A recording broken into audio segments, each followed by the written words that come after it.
In this video, I'm going to show you how to remove a broken tempered glass and put a brand new one on. Thank goodness I had this on my phone because I dropped it walking the dog and my phone is not broken.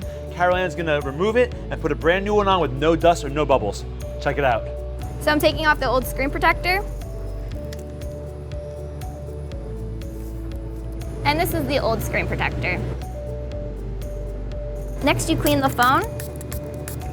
So you spray it with alcohol and then you get a wipe and you just wipe the phone off. I'm making sure that it's like all clean so there's no dust. Okay. And then after, we have a sticker that we put on to get all like the dust, and then you put that on. It has like an adhesive, so it's sticky and it gets all like the dust, the remaining dust off.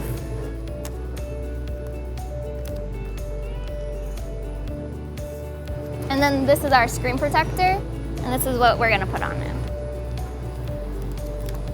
So you make sure to line it up at the top by the ear speaker, and once it's lined up, then you go to the bottom, and you just wanna line it up at the bottom.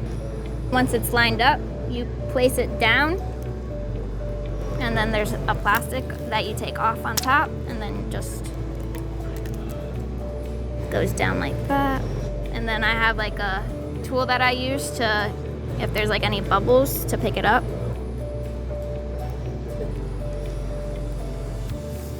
And this is with the new screen protector applied.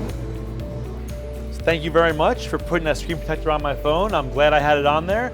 I remember last time I got a new phone, I didn't put a tempered glass on right away, and I lived with a big scratch under the glass for 2 years. So if you come to our store, we'll make sure that there's no dust and no bubbles and it's applied perfectly for you.